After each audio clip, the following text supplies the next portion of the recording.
All right. So I'm gonna keep doing this podcast. What a great way to start. What a powerful what a powerful way to jump into this thing. Yeah, this is the Nerdy Virgin podcast. My name is Joshua Snyder. I am a comedian, and I say that I'm a comedian because I say that I'm a comedian. There's I don't really have I can't get a degree in it, and um, I mean, I'm sure anyone who wants to, I suppose, can say I'm not a comedian. I, you know, I don't know how I would describe myself as successful or not successful. I mean, financially speaking, not successful. Like I think if I was successful financially speaking, then this podcast at the beginning there'd be like Tenacious D would have done the music for this podcast. And it would be something cool like, this is the Nerdy Virgin Podcast, but way cooler than that, obviously.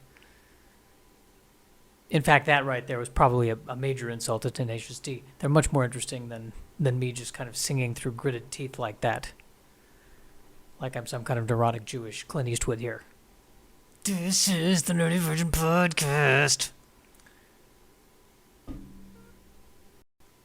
So I've been slack on the podcast. I've been falling back on, or not falling back, falling off on this.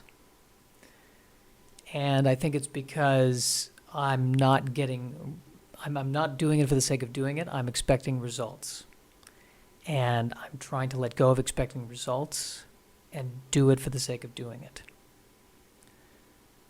I think why I've been struggling is because for me, lately when I'm doing stand up, when I feel best is when I'm expressing how I feel.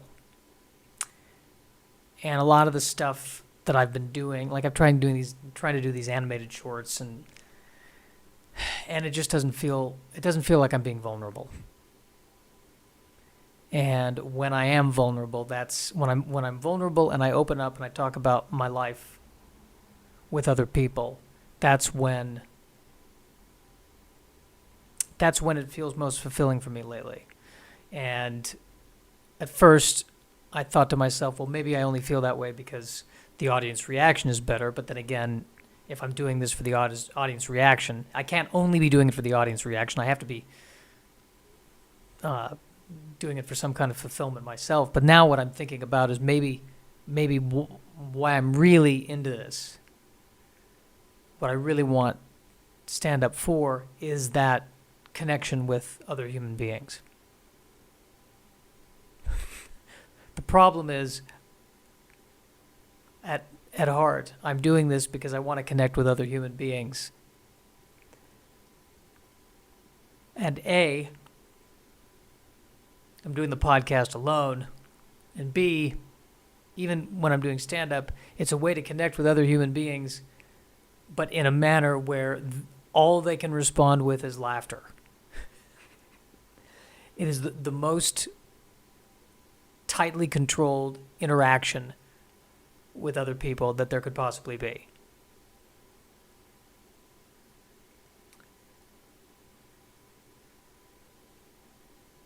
So maybe what I really need is a girlfriend. But I don't see that helping anything. All I foresee is, even if somebody says yes and we make it past the first date, all I foresee them saying after a while is, just go do an open mic. Just go, please. Go do an open. I can't hear another premise. Just go. So hopefully you're not going to notice this, but every so often I'm actually stopping the recording and saving, because I'm recording this on my computer, but for some reason my computer is crashing randomly every so often. And so I never know when it's going to happen next. I don't know why it's happening. The way that my computer crashes now, by the way, is that the screen goes blue and this QR code comes up, and I guess I'm supposed to take a picture of it with my phone and then it leads me to a website that says these are the reasons why it might be crashing,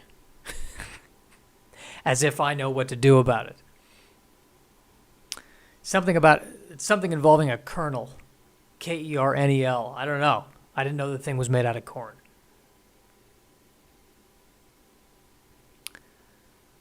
So, at any rate, I'm recording this in pieces. I used to record it on my phone, and sometimes I still do record it on my phone, but today I figured I would do it, using the equipment I purchased that is designed to make it sound better. How about that? I am also rocking back and forth quite a bit, so I'm not sure if that's going to translate into the sound of this. And I rock back and forth because I'm nervous. I was very unhealthy today. I had toast. The toast was the healthiest thing I had, which tells you how bad it was. 5 Oreo cookies, cupcake frosting. Not the cupcake. I threw the cupcake away, which I feel for me actually feels like I'm taking a step forward. Just the frosting. I'm trying to figure out which is worse for me, the frosting or the cake, because the frosting I think is just pure sugar, whereas the cake part has gluten and all that other stuff. Well, we'll find out. And then I had ramen for dinner. So it's the exact opposite of what I should be eating. I did also purchase. So I thought to myself, you know what? I'm a big fan of Japanese food, Chinese food. Maybe I should stir fry. That's what I want to do. I want to do a stir fry. I want to make a stir fry. And I'm, wandering around the shopping market. What is that? I'm wandering around the supermarket aimlessly, just trying to figure out how to do this.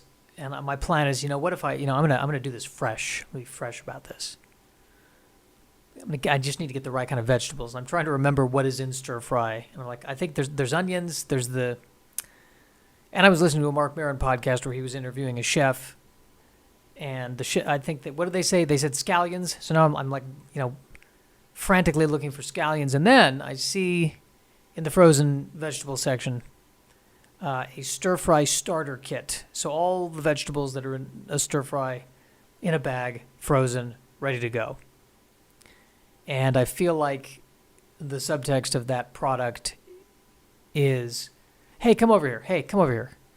You and I both know you don't know what you're doing. Let me help. No. You're not cooking. You are combining. Come to me. Here's this product. It's not quite a frozen dinner, so you can still feel like, you're doing something, but it's you're not going to want to actually dice all of these vegetables, are you? You're not going to want to buy the exact amount of vegetables that you can eat in the time that it takes for the vegetables to go bad, right? You're not going to want to do that. Come over here. You're an idiot. Take this. This is stir fry for idiots. That's what this is.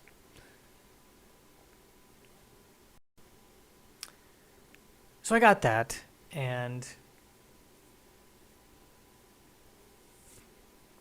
I was good about not getting sweets. I usually will buy a bag of marshmallows at the store and then eat the entire bag. I did not do that this time. I got the stir fry. I got a shrimp cocktail. Always a fan of shrimp cocktail. Is this what I mean about being vulnerable? By the way, I give this whole long speech at the beginning of this. I've got to be vulnerable. I've got to show my inner self. And then I spend 3 minutes talking about stir fry. Vulnerability. What is that? I think the problem is I'm listening to Maron and they're talking about Richard Pryor. because he had Jennifer Pryor on. This is just one big long commercial for Marin. That's what this podcast really is. At the end of this is, if you want a much, much better version of this, just listen to WTF. But he was talking to Richard Pryor's widow, Jennifer Pryor, about how Pryor was so vulnerable. And that was part of the reason why he achieved the status that he achieved. And I don't mean, by the way, money or fame per se. What I mean more is that he represented a paradigm shift in what stand-up comedy was. It was a shift in the art form.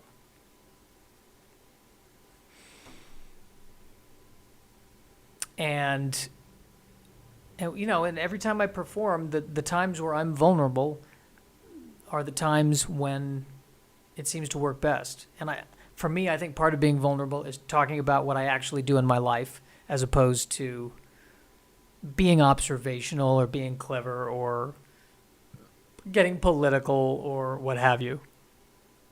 Just talking about what I do in my life, which for some reason people seem to enjoy that. So in a weird way, I guess the stir fry thing is in a way vulnerable. Probably what would be more vulnerable is having a guest on the podcast and actually talking to someone else and allowing their input to be in and not trying to do everything myself. That would probably be more vulnerable. Or, I don't know, having a relationship. It was pointed out to me today that I really don't have friends. And that's not true. I do have friends. But I've been very bad about talking to them in the past decade. So one could argue that, yes, perhaps there is a slight disconnect from the rest of the human race. And I'll go on and on about how much I hate the human race. And I think we all know that that's a cover. That deep down, I want to be accepted by the human race. I want to belong to the human race and be loved.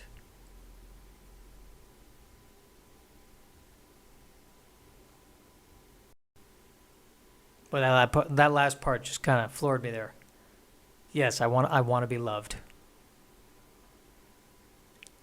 I want to be loved. But I'm not taking steps to doing that. I am not going. I talk about, I go on Tinder. I don't go on Tinder. I look on Tinder, but I never take action.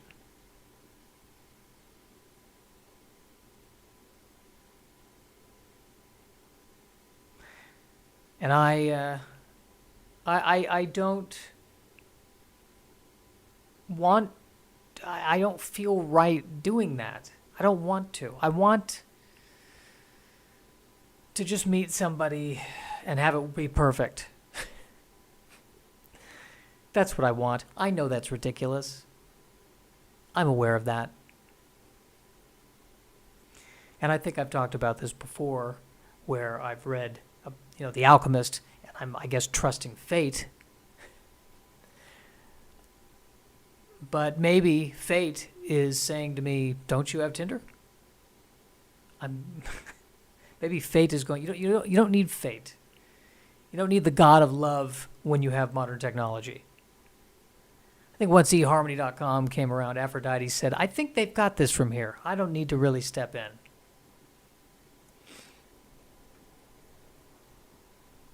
I mean, if anything, maybe I've got the totally wrong attitude about this. Aphrodite steps in, she says, "You're going to go with that one, period," and I don't get a say in it. Maybe it's better to have choice.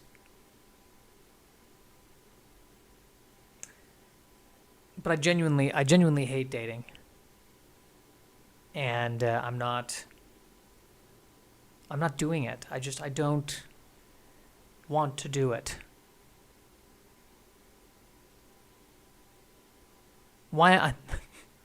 What did he do for the podcast? He just repeated for 10 minutes over and over, I don't want to date. That's all he said over and over again for 10 minutes. Oh, I'm sorry, 15 minutes. He just kept saying, I don't want to date. And we were like, no one's telling you to do it. I need to get way more aggressive with performing and not getting up. I get up, but I'm only getting up pretty much at Flappers. I need to get more aggressive about trying to get spots and shows outside of my comfort zone. I recognize this. I'm aware of this. It's just that I hate asking people for help, / driving, / working. So I'm beginning to see why I haven't really taken the steps forward that I would have liked to have taken in this career. I'm beginning to see the problemo.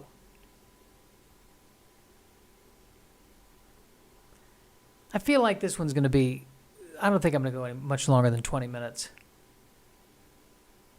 I think we're going to keep this nice and tight. That's my plan. Going to keep it nice and tight. How else to be vulnerable? Well, what else did I do today? I went shopping.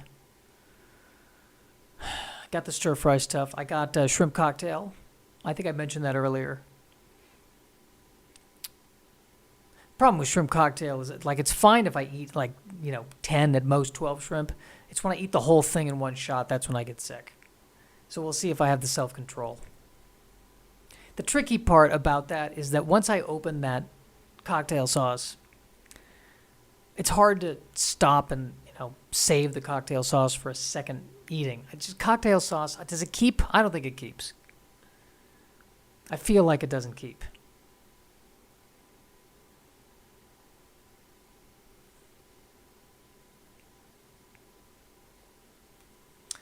I also forgot to get to caffeinated tea at the store. I only have caffeinated tea. So if I want to have tea at night before going to bed, I'm caffeinating, and then I wonder why I have insomnia. Need to get that chamomile. Chamomile, I can't stand chamomile. Can I just say? And when I say can't stand, I can drink chamomile. I can drink any tea because there's only I think ever been like 1 or 2 teas where I'm like, that is so pungent, I can't do that. Chamomile I can handle, but chamomile is not my first choice. It tastes too much like something you put in a closet to make it smell nice. And there's just also something, I don't know, about, is it dandelions? I don't like drinking dandelions. What do I have against dandelions? They remind me of middle school because they were growing all over the field in middle school, and I hated middle school. And I just see that image of me being awkward. There's this girl named Joanna who I had a crush on. The closest thing I did to making a move was somebody shouted, "Josh has a crush on you," and I ran to the opposite end of the field. That was horrible. He hesitates in social situations. He hesitates in social situations. That's what my 4th grade teacher said to my parents in parent-teacher conferences. But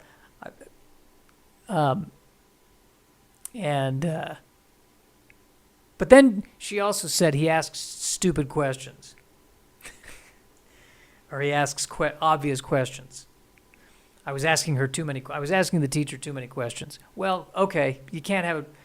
He hesitates in social situations. I'm trying to be sociable, and now I'm asking too many stupid questions. You can't win with people.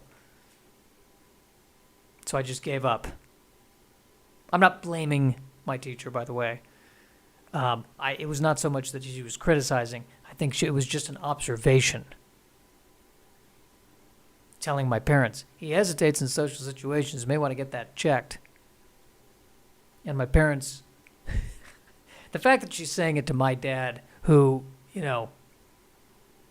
is, of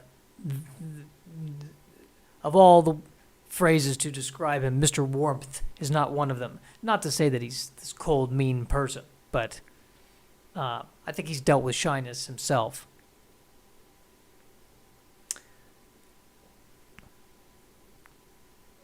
I still hesitate in social situations. I mean, case in point, this podcast. I would rather record one half of a conversation and post it on Libsyn and on a feed than actually be in the room with another person.